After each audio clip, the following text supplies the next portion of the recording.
Welcome back, friends. Now in this lecture we will solve one another type of numerical on the determination of main dimensions. Now this example is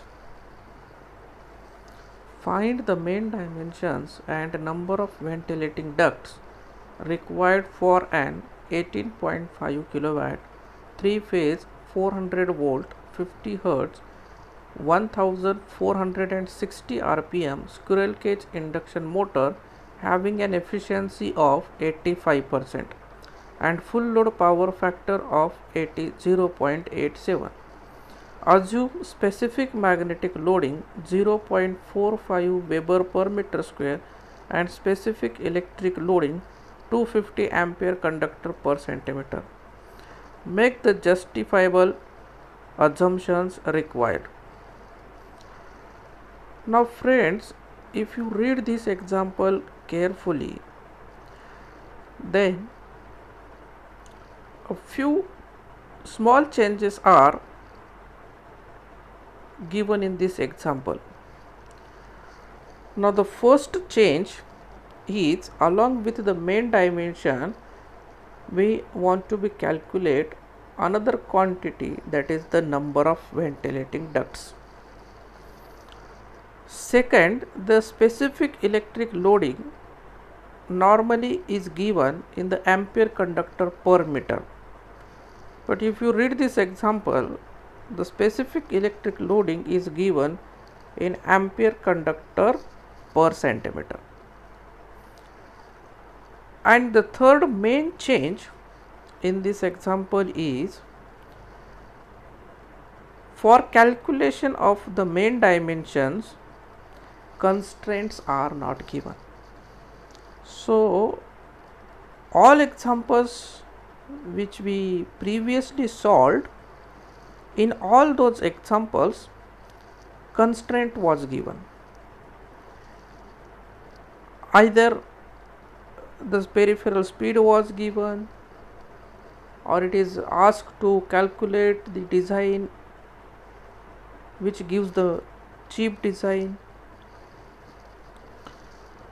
or best power factor. So like that the constraint was given.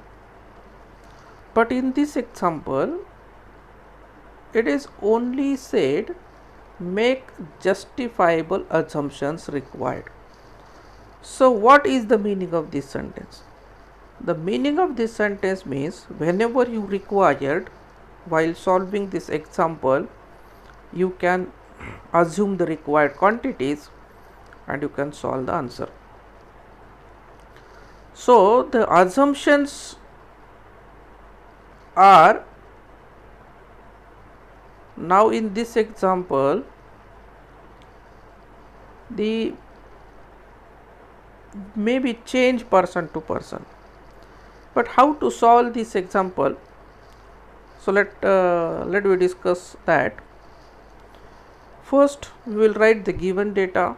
If you read this example, then kilowatt is given 18.5 kilowatt, frequency is given 50 hertz, rotor speed is given 1460, and as we know that if the rotor speed is 1460, then closer synchronous speed is 1500.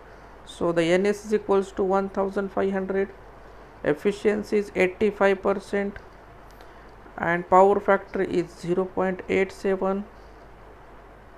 specific electric loading is 250 ampere conductor per centimeter. So 250 ampere conductor per centimeter will convert into the ampere conductor per meter, and this becomes 25,000 ampere conductor per meter. So 250 ampere conductor per centimeter is nothing but the 250 into 10 to the power 2 ampere conductor per meter.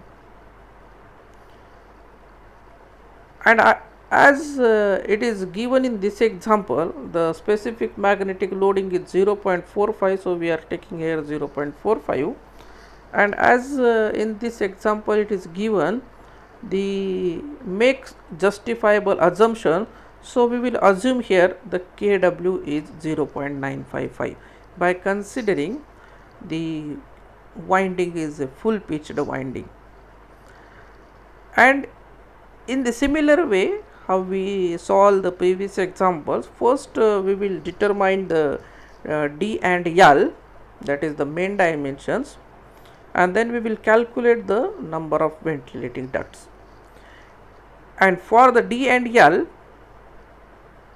we will calculate the D square L from the output equation, and the procedure of finding the D square L is same.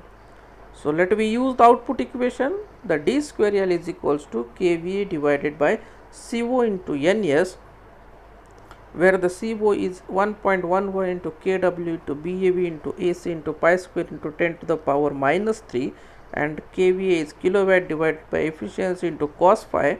As all data is given already, so just we need to insert this data and calculate these two values. So first we will calculate the kVA. kVA is equals to 18.5 divided by 0.85 into 0.87, so you will get 25. CO is equals to 1.11 into 0.955, that is kW, into 0.45 BAV, 25,000, it is AC, into pi square into 10 to the power minus 3, and if you calculate this you will get 118.18. As in this example it is given the NS is equals to 1500 RPM, so its value in the RPS is 1500 by 60, so you will get the 25 RPS. Now just we will put these values in the equation of the D square L. We will get the D square L is equals to 25, that is the kVA, 118.18, that is CO, into 25, that is NS. So if you calculate this you will get 8.46 into 10 to the power minus 3. Now the next step is to separate the D and L from the D square L. And as we have already discussed in the previous lectures, while separating the D and L from the D square L, here we requires the constraint, and in this example the constraint is not given. So friends, it is always advisable whenever the constraints are not given and it is asked to make the suitable assumptions, then go for the design which gives the good overall design. As it is totally assumption based, so you can assume the design with a minimum cost, you can assume the design with a good efficiency, you can assume the design which gives the best power factor, and you can assume the peripheral speed also. But it is always advisable to make the design which gives the good overall design. So whenever it is not asked in the example, so as in this example the constraint is not given, so we will assume the constraint that the good overall design is we want to be make, and that's why for a good overall design the ratio L by tau is equals to 1, and we will solve this by taking this assumption over here.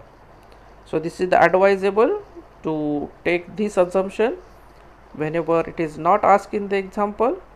Otherwise you can choose any assumption and you can put in the example which assumption you are going to take. And now let me solve with this assumption over here. Also we know that tau is equals to pi d divided by p, so the L is equals to pi d divided by p, and if you calculate by this L is equals to pi d divided by 4, as in this example the p is equals to 4, because the frequency is 50 Hertz and synchronous speed is 1500. So for that purpose you will get the p is equals to 4. So if you calculate this, you will get here 0.785 D, and then insert this value of the L in the equation of the D square L. So you will get here in this D square L, then you will get 0.785 D cube is equals to 8.46 into 10 to the power minus 3, and from this equation if you calculate the value of the D, you will get 0.22 meter, and then put this value of the D in the equation number 2 to calculate the value of L, and then if you put the value of the D in the equation 2, you will get the L as 0.172. So now we are having two values with us, that is the D is equals to 0.22 and L is equals to 0.172. As in this example the constraints are not given, we have calculated here the D and L on the strictly on the assumption based, and that's why it is always necessary to check whether our assumed value is correct or not, and for that purpose the check for peripheral speed is always given. So that's why in such kind of examples the check for peripheral speed is very important. So let me check the peripheral speed with our constraint by equation V is equals to pi D into Ns. The calculated D is 0.22, Ns is equals to 25, and if you calculate this you will get 17.3 meter per second, and which is below than the 30 millimeter per second, and that's why our assumption for the calculation of the D and L is acceptable, and it gives a good overall design. So that's why this answer is acceptable. So the final answer becomes the D is equals to 0.22 and L is equals to 0.172. But friends, along with these main dimensions, in this example it is also asked to calculate the number of ventilating ducts required.